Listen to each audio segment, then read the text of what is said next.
Instituto Nacional de Antropología e Historia. Secretaría de Cultura. Gobierno de México.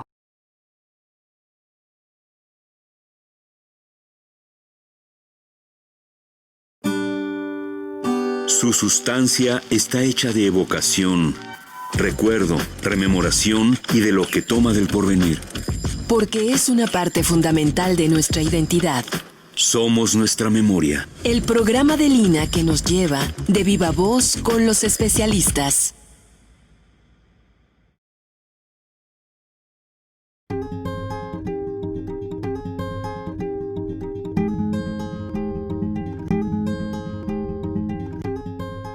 A partir del año 2010, comenzamos un proyecto basado en la tecnología que entonces se tenía a la mano. Aunque con otro nombre, el concepto de esta serie ya estaba ahí. En 1900, me parece que fue 64, no me haga mucho caso de las fechas, el profesor José Luis Lorenzo nos invitó a trabajar en el Infiernillo. Y digo el Infiernillo porque la presa apenas se estaba haciendo, ¿no? Entonces no podemos decir que estaba la presa hecha porque no estaba hecha. Y tuvimos oportunidad ahí de encontrar una serie de entierros, fueron más de 350 entierros, que se iban a tapar con la presa, con el agua de la presa. Entonces tuvimos que trabajar en una forma pues exhaustiva y rápida, porque era pues primordial sacar el material. Y era un material maravilloso y enorme, grandes cantidades de cerámica y demás, pero entre ellos pues nos íbamos tropezando casi todos los días con algo de concha, con objetos maravillosos de concha, más y más y más. Yo llegué a recoger 22,000 objetos. 22,000. 22,000 objetos. En eso empecé a trabajar. Y cuando empecé a trabajar, bueno, pues yo le propuse al maestro que si hacía yo la tesis sobre ese material, pues que prácticamente nadie manejaba. Y él me dijo rotundo, me dijo, pues allá tú, porque no hay bibliografía. Si te metes en ese enredo, pues a ver qué haces, porque en México nadie ha trabajado la concha. En Estados Unidos alguien, tal vez el doctor Jauregui, haya trabajado la concha y pues no sabemos de nadie más. Así que allá tú.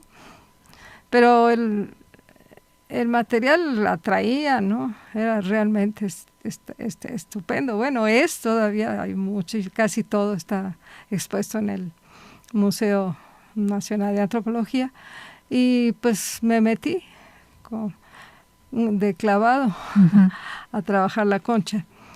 Y claro que fue un trabajo muy complejo porque pues no había dónde agarrarse, no había manera de encontrar bibliografía, y lo que se encontraba era pues la mención de la concha. Decían, a lo mejor decían en Oaxaca pues había concha. Luego, pues, en otros sitios, Yucatán o Veracruz, decían, había concha muy bonita, pero nada más, no decían más. Entonces, pues, realmente era muy complicado. Hasta que una vez vino precisamente a México el doctor Jauregui, Emil Jauregui, el gran arqueólogo americano, y era muy amigo del maestro José Luis, y le digo, ven a ver aquí. Hay una alumna que está loca porque, imagínate, se metió a estudiar todas estas cosas de concha que nadie le puede ayudar. Y el doctor Jauregui vio el trabajo y me dijo, sí, yo le puedo ayudar. ¿Por qué no consulta un libro que se escribió como en 1880 de el doctor Holmes, William Holmes? Ese le va a ayudar. Bueno, pues tuve que hacer una excavación en la biblioteca para poder encontrar el libro, porque no era un libro, sino era un artículo. Pero el artículo era buenísimo. Y años después tuve el gusto de poderlo traducir y publicar. Está publicado aquí en el INA, en español, ¿no? Es un artículo que dio para hacer un libro. Imagínense qué tamaño el libro, era el artículo, ¿no? Lo que pasa es que en el siglo XIX, pues había poca publicación de libros y sí había buenas revistas en Estados Unidos. Y ahí empecé. Bueno, pues eso ya me orientó y empecé a meter al microscopio los objetos de Concha, los 22,000 objetos. Claro que me tardé un poquito, ¿no? Me tardé en hacer la tesis, pero pues al final pues, resultó un material realmente que daba una respuesta cultural, es decir, que era un marcador cultural. Claro, había que probarlo, que realmente era un marcador cultural. Ya con estudios posteriores, tanto míos como de mis discípulos, que pues hay unos extraordinariamente buenos, hemos comprobado que efectivamente la concha es un marcador cultural, igual que la cerámica, que la lítica, que la arquitectura, que cualquier otro vestigio que han dejado los pueblos. Y por eso verán que en todas las publicaciones se repite lo de Concha, ¿no? Uh-huh. Porque estamos abocados a trabajarla ampliamente, ¿no? ¿Nos podría especificar un poco este término de marcador cultural para los públicos menos especializados? Y sí, un poco también la comparación, porque yo pensaba, revisando su trayectoria, en cómo, por ejemplo, materiales como la cerámica, por ejemplo, que aparecen en contextos arqueológicos, tienen tanta bibliografía, tanto estudio alrededor de ella, y entonces los arqueólogos pueden encontrar alguna pieza de cerámica y ubicar de inmediato a qué época pertenece. Bueno, inmediato no, bueno, pero con cierto, pero tienen más herramientas que echar a la mano. Y usted lo que hace es convertir la concha en un marcador cultural. En un marcador cultural. Cuéntenos un poco de esto. Pues mire, usted ve que hay mucho publicado sobre lítica, sobre piedra, pues, sobre arquitectura, sobre cerámica, porque se encuentra en grandes cantidades. Si en el Infiernillo mismo hubo 60 toneladas de cerámica, que se dice fácil, pero es una cosa bastante importante. Y así en esa la proporción, porque el material de concha es siempre un material simbólico y un material pues, con un gran peso religioso. Entonces no es tan abundante como otros materiales.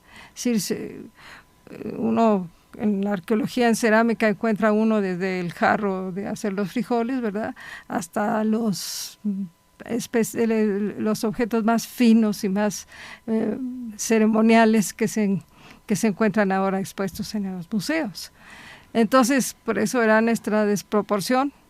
Ahora, la concha es un material que nos da tantos datos antropológicos que podemos reconstruir parte de una cultura o a veces hasta una cultura entera gracias a su estudio.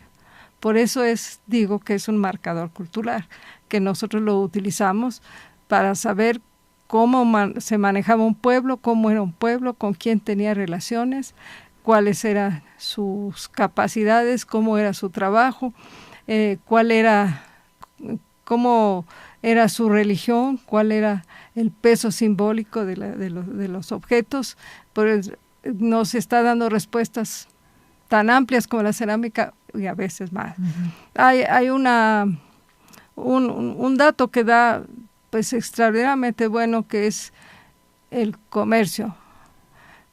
Los objetos de concha se hacen, por ejemplo, en Teotihuacán, y Teotihuacán pues no tiene costa, entonces tiene que haber llegado la concha de alguna parte, ¿no?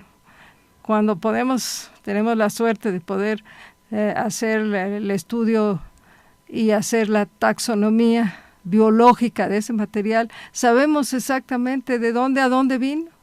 Es decir, nosotros tenemos trompetas, por ejemplo, de especies que son únicamente del Caribe, entonces tenemos que ver que hubo a fuerza un comercio con el Caribe, que ese comercio fue constante porque hay mucho material del Caribe, entonces estamos viendo que hay una relación entre los mayas y los pueblos del altiplano absoluta. Entonces sí es un marcador cultural. Los temas que llevamos hasta tus oídos son tan diversos como el abanico de voces que por este medio has escuchado.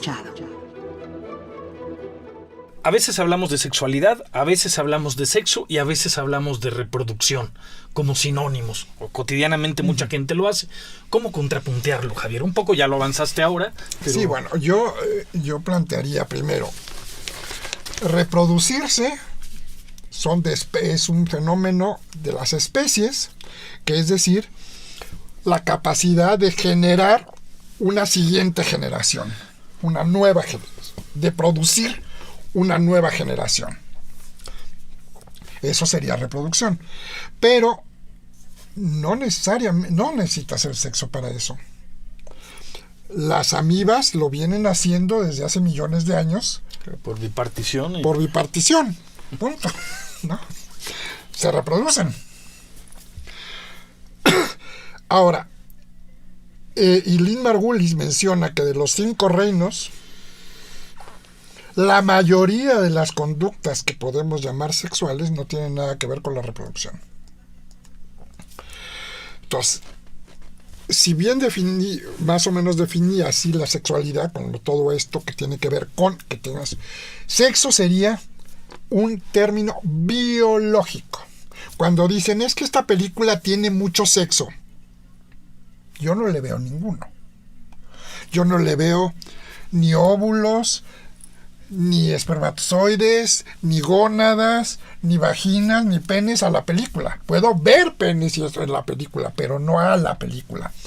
Entonces, la película puede tener escenas sexuales, pero no tiene mucho sexo. La película no tiene sexo porque no es un organismo vivo sexuado. Cuando te refieres a sexo, ¿hablas de género? No. O sea, tenemos otro gran problema ahora de moda, ¿no? Sexo, entonces, serían todas estas características biológicas que distinguen a machos, hembras y sexos. Digo, Fausto Sterling ha mencionado que por lo menos 5, lo dijo en un artículo en los años 70, y ahora en su libro Cuerpos Sexuados habla de muchos más. Algunos que están asociados a trastornos, a enfermedades, pero otros no. Entonces, sexo serían puras características biológicas. Uh-huh. Sexualidad sería todo lo que, porque tenemos esas características biológicas, podemos hacer, sentir o pensar. Y el otro era... ¿Género? Bueno, reproducción. Reproducción era que puedas generar una nueva generación. Por ejemplo, hay lagartijas, la lagartija cola de lagarto, de látigo que le llaman, y muchas otras lagartijas, tienen sexo. Todas son hembras. No hay machos. Y se reproducen. Se reproducen por partenogénesis. Se reproducen asexualmente. Pero sí varía la cantidad de descendencia que tienen si se unen 2 lagartijas en relaciones lésbicas. O sea, no va a fecundar una a la otra, pero el contacto, el frotamiento de genitales y todo eso incrementa la capacidad reproductiva. La capacidad reproductiva. Sí, entonces, tiene que ver con la reproducción, pero no es requisito indispensable. Incluso alguna vez leí que si no había cortejo también había ciertas dificultades, aunque no hubiera cópula finalmente. Exactamente. Entonces, sí tiene, obviamente la sexualidad tiene que ver mucho con la reproducción, pero no se limita a ella, ni toda la reproducción tiene que ver con lo sexual.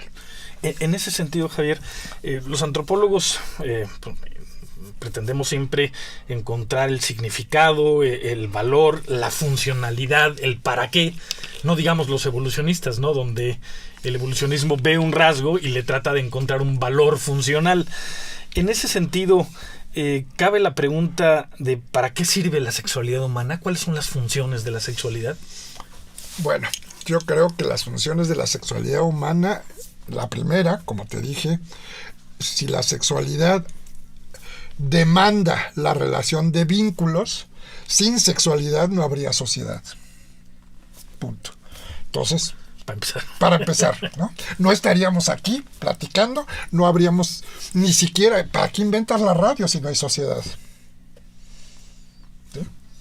Entonces, mucho de la cultura va a tener alguna relación con la sexualidad, aunque no sea inmediata y directa, pero todo aquello que implique formas de coexistencia entre individuos generando un grupo, pues va a tener algo que ver con la sexualidad, porque es el sexo, la aparición del sexo, la que va a generar este imperativo de generar vínculos, de crear vínculos, de establecer vínculos y también de romperlos.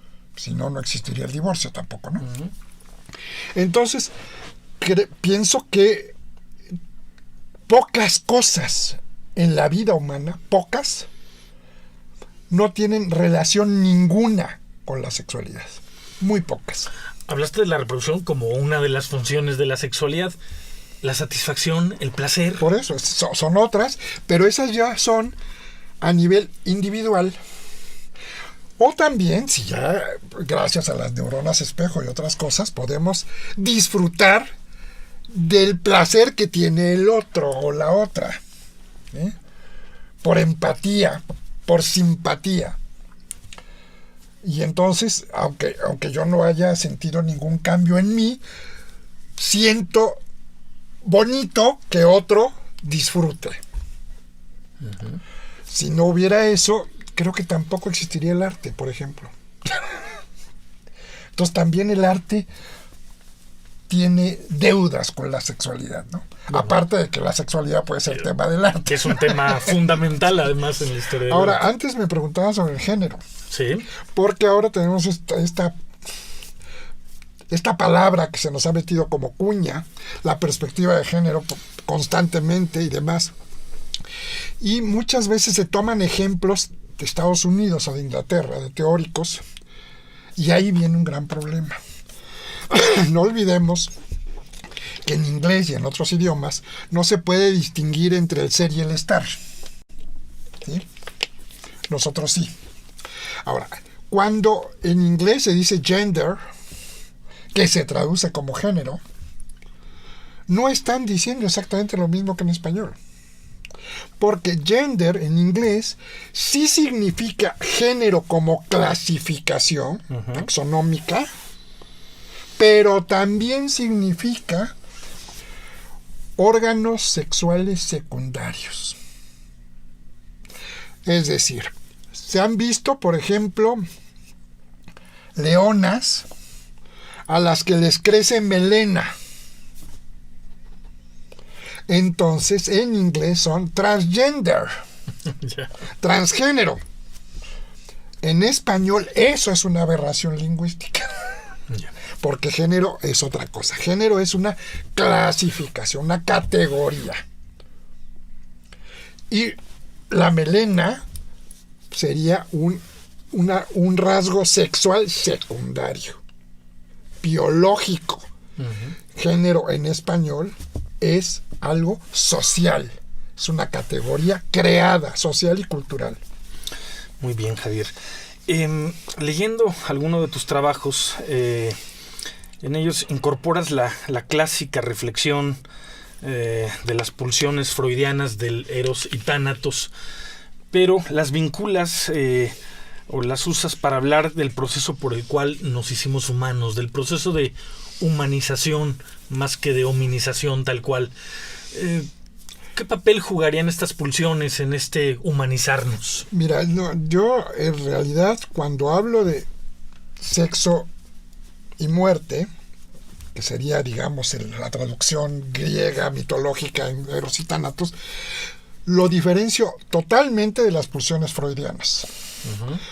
Porque yo cuando hablo de que esta relación de sexo y muerte es una relación evolutiva y biológica. En el caso de las pulsiones freudianas tiene que ver con la subjetividad y tendría que ver única y exclusivamente con el animal humano. Sexo y muerte están unidas y lo han repetido varias veces Lynn Margulis y su hijo Dorian Sagan, Jacques Ruffier, el antropólogo físico y además endocrinólogo y genetista. La muerte de los individuos, la muerte natural de los individuos, aparece cuando aparece el sexo. Antes no se morían, se modificaban. O sea, una bacteria se parte en dos. Se parte en dos. Pero no se murió la bacteria, se partió en dos. El material genético de aquella hasta aquí. Claro. No se mueren. Son potencialmente inmortales. Claro, las puedes matar, entonces, pero no morir. Entonces, reproducción y muerte, sexualidad y muerte. Sexualidad y muerte van unidas, porque cuando aparece el sexo y las posibilidades reproductivas a través del sexo, lo que amplía es la posibilidad adaptativa, porque hay mayor variabilidad de la especie, ¿no? Por intercambios de genes y todo eso. Y entonces hay un mecanismo que obliga a que se tengan que morir para que dejen espacio a los que vienen. Por eso toda esta idea de que en el año 2050 se va a vencer a la vejez. Vamos a tener serios problemas. ¿Sí? Porque si de por sí ya somos muchos, ya nos veo colocándonos un segundo piso aquí, ¿no? Porque no vamos a caber. Oye, tenemos que dejar paso a la siguiente generación. Grandes y reconocidas personalidades han desfilado ante estos micrófonos. Sabemos que el diálogo y el intercambio entre voces calificadas es enriquecedor. Es muy importante comprender la participación y la llegada de africanos y luego afrodescendientes en las costas de Guerrero por Acapulco, porque tenemos la idea de que, primero, de que los africanos son solo unos. O sea, nos imaginamos África como un solo país. Esa es como un poco la idea. Sí, efectivamente, lo hacemos un pueblote. Un pueblote. África está lleno, no solo ahorita de países, sino hace siglos de culturas, de distintos grupos, y muy diversos y muy distintos. Es como pensar en América, ¿no? ¿Qué tendríamos que ver los incas con los del sur o con los mexicas? O sea, son culturas muy diversas, con idiomas diversos, con costumbres diversos. En África mucho más, porque pues está además la invasión árabe. Entonces hay muchas variantes. Esta llegada por el Pacífico es muy interesante porque ha sido muy poco estudiada. Aguirre Beltrán lo menciona en su libro pionero. Es que es impresionante. Creo que nada dejó de mencionar, o casi nada, Aguirre Beltrán. Lo menciona, pero no tiene tiempo de desarrollarlo con tanta profundidad. Pero él dice, llegan por la nao de China, africanos. Y fíjate, Salvador, vienen de varios lugares, también por ahí son distintos. Vienen de África Oriental, o sea, vienen de Mozambique.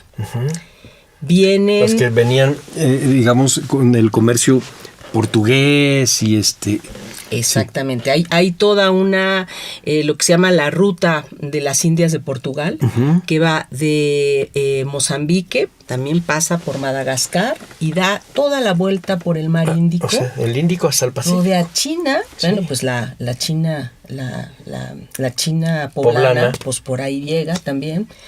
Y luego también los filipinos tenían población africana, afrodescendiente, de migraciones anteriores. Están los negritos de Filipinas, está la gente de Nueva Guinea, que también era africana, de descendencias anteriores a la trata. Y entonces hay una diversidad de procedencias de estos esclavizados que llegan al puerto de Acapulco. Por ejemplo, Acapulco, el puerto de Acapulco, uno de sus barrios más antiguos se llama Guinea.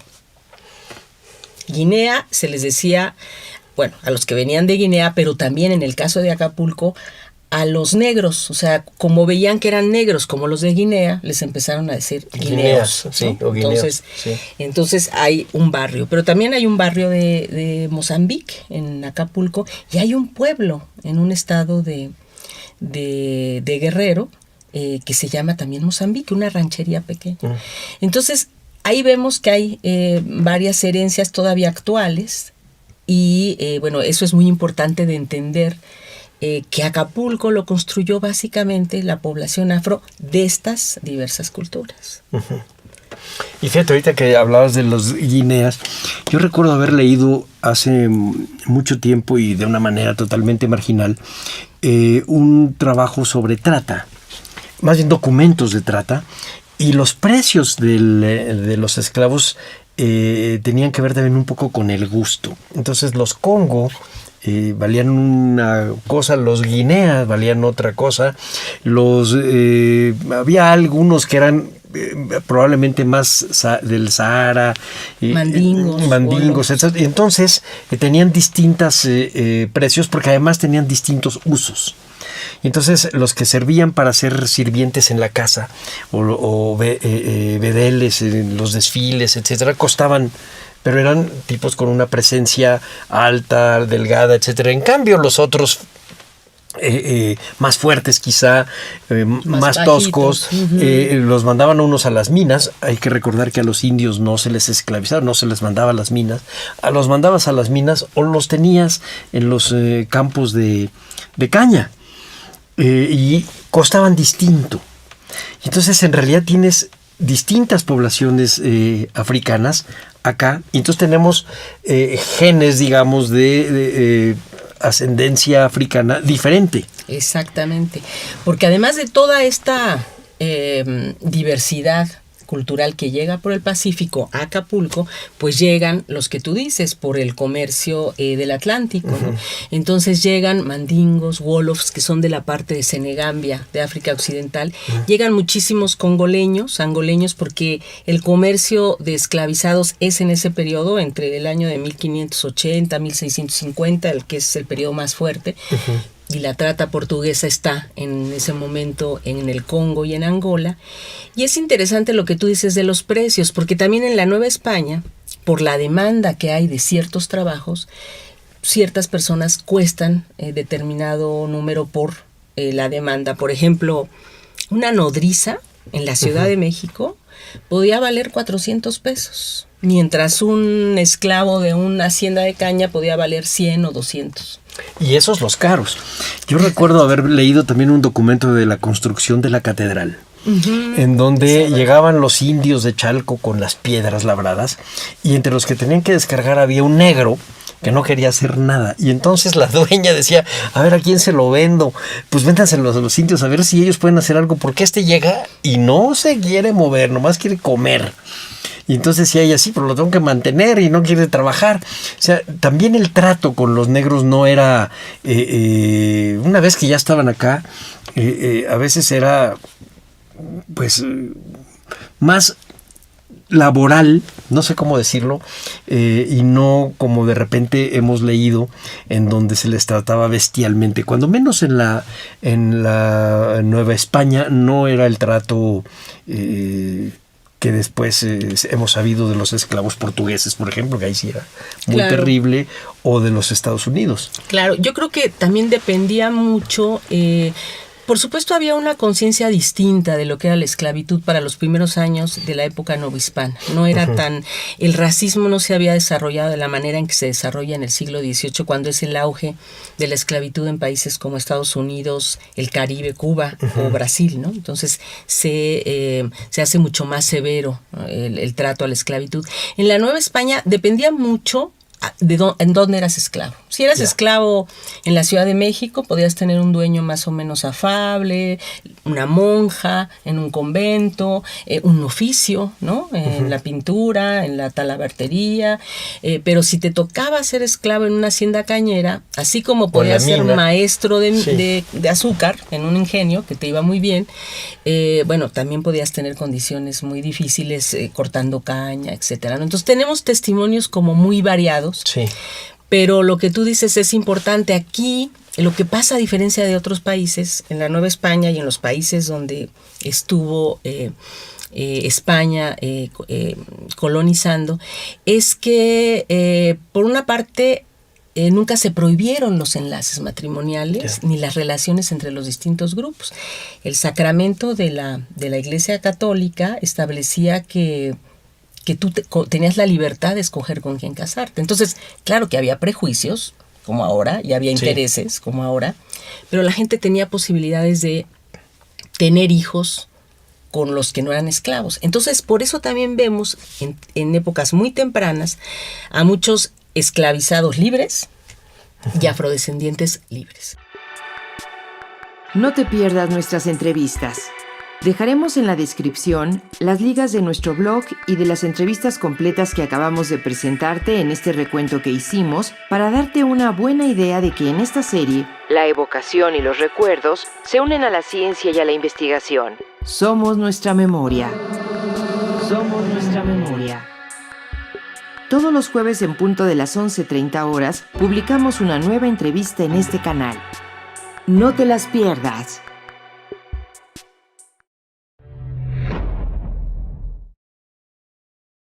Las opiniones y comentarios aquí expresados son de entera responsabilidad de quienes proporcionan la información y no representan necesariamente las opiniones de Radio INA ni comprometen el pensamiento editorial del Instituto Nacional de Antropología e Historia. Instituto Nacional de Antropología e Historia. Secretaría de Cultura. Gobierno de México.